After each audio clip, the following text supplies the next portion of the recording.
Hi everyone, I'm John Dizon, a BS Entrep student, and this is my reflection on what I have learned from the course Mathematics in the Modern World. When at first I entered this course, I didn't expect to connect with the topic so deeply. I thought it would be easy, most most probably, and but the truth is, the lessons were practical, relevant, and life changing. So, the first topic, one topic that really stood me out is consumer mathematics.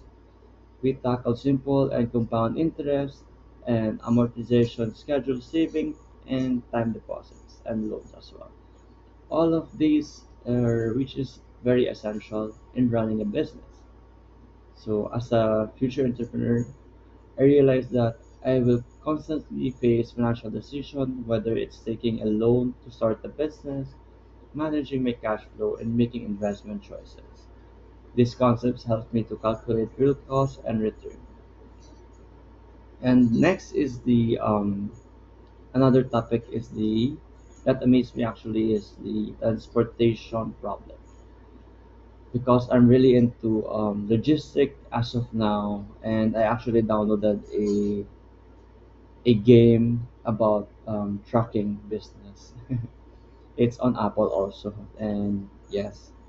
So at first it looked like a puzzle of numbers, but I realized it's actually what logistic businesses deal with every day. It looks complicated, and I don't know also how will you um, get profit from this since from what I know as of now, diesel and the cost of the trucks is very expensive, and also I don't know yet how much the trucking business charge to every client, and how do they make a lot of money out of it. So I'm very interested on studying it and learning from it, and hopefully maybe someday soon I'll able to have my own since it looks interesting for me. And using tools like the Northwest Corner Rule and Stepping Stone Method, we have learned how to minimize shipping costs from suppliers to customers. This applies to food delivery, products distribution, and even retail planning. As a future entrepreneur, I know now that being cost efficient in distribution can directly increase my profit margin. So that's the main problem, and as an entrepreneur, I have to make a solution for it. And the next is the topic that I truly struck me the most was the game theory. In entrepreneurship, you don't just make decisions, you make strategy once.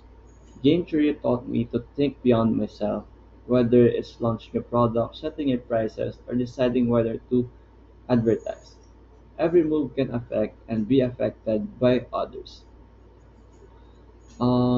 This one is like in my business. I started a franchise last year, restaurant. So for me, it's like a trial and error. So you, a- you're able to learn another business or strategy that will work or not. And the prisoner's dilemma and the concept like Nash equilibrium and maximin strategy open my eyes. This is just about profit. It's about anticipating competitors, negotiating wisely, and finding a win-win outcome. And because of this course, I have become really curious about strategic pricing. Since for me, I wanted to increase my selling point or price in the restaurant in the near future once I able to improve our service, and how businesses decided price based on competitors' action, customer behavior, and cost structure. Now I want to explore more about behavioral economics and decision science. And some parts like simple interest and average daily balance were easy, since it was taught when we were senior high, but others like outstanding balances and Sub game perfect equilibrium were challenging, but in a good way. They forced me to think critically, not just to compute. And for the words, I think throughout the GMAT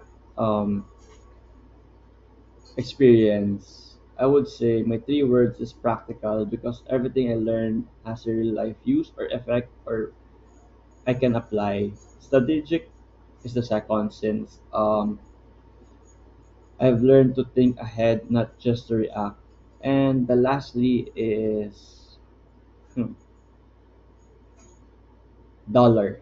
Since I love money, I really love money, and yes, this subject is perfect.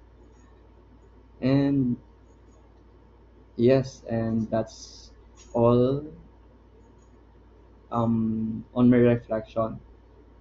And this course wasn't just about the math, but it was about making decisions financially, logistically, and strategic. And as a BSM Shep student, I now understand that math is not just a tool, it's a language of smart choices. It's a communication from business, from numbers to business, and hopefully to success. That's all. Thank you. Good day, everyone. Today I'm going to share my journey and highlight some of the key topics we explored.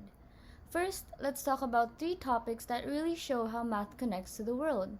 Number one, math as a language. Math is universal. It's a language of numbers and symbols that can express ideas clearly, whether it's equations, graphs, or formulas. It translates reality into something we can calculate and understand. Number two, math in nature and arts. Math is hidden in beauty. It appears in Fibonacci sequences, golden ratios, and fractals that we see in flowers, shells, architecture, and even paintings. It proves that patterns and symmetry aren't just random, they're mathematical. Number 3. Math and decision sciences. This shows us how to make smart choices using probability, data, and analysis. Whether it's business, strategy, or simple daily decisions, math helps us find the most efficient and profitable path. Now for a quick recap of all of our topics combined. We started with propositional calculus and mathematical reasoning, learning how logic and patterns help solve problems. We then explored borrowing, investing, stocks, and bonds, where math makes our money grow. Decision sciences and game theory show how strategic thinking and calculations help us make better choices. Social choices in linear programming, along with the transportation problem, focused on fairness and efficiency in real life systems. We also touched on math for efficiency, communication technologies, cryptography, and coding theory, which power our internet, security, and digital world. Finally, math as a language and in nature and in arts remind us that math is everywhere in logic, in money, in technology, and even in beauty. Three words to describe my experience: challenging, flexible, and engaging. It was a little hard at first, but the quizzes under each lecture video helped me a lot. I liked that I could pause, take my time, and really study each topic. And the lesson that struck me the most was propositional calculus. It was our first ever major topic, and it covered a wide range of ideas under logic. It felt like learning a new math language that connects to many other lessons. My weakest point was digital communication. At first, it was confusing to learn about coding and signals, but with practice, I started to understand its importance. My strongest point was mathematical reasoning. I enjoyed working with logic and patterns because it made solving problems feel organized and clear. Overall, GEMATMW showed me that math is more than numbers. It's a tool to understand the world, make smart choices, and appreciate beauty in places we don't always notice. Thank you. In our lessons, we explored different ways that math connects to the world around us. One of the first topics was math as a language, where we learned that math has its own system of symbols and rules. Just like grammar in a spoken language, it's used to explore ideas, solve problems, and explain how things work.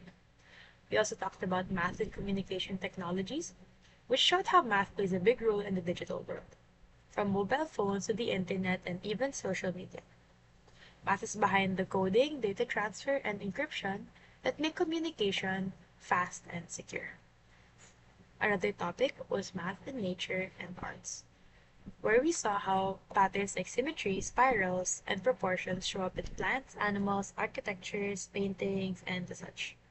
This made math feel more connected to beauty and creativity for me, and not just numbers and formulas.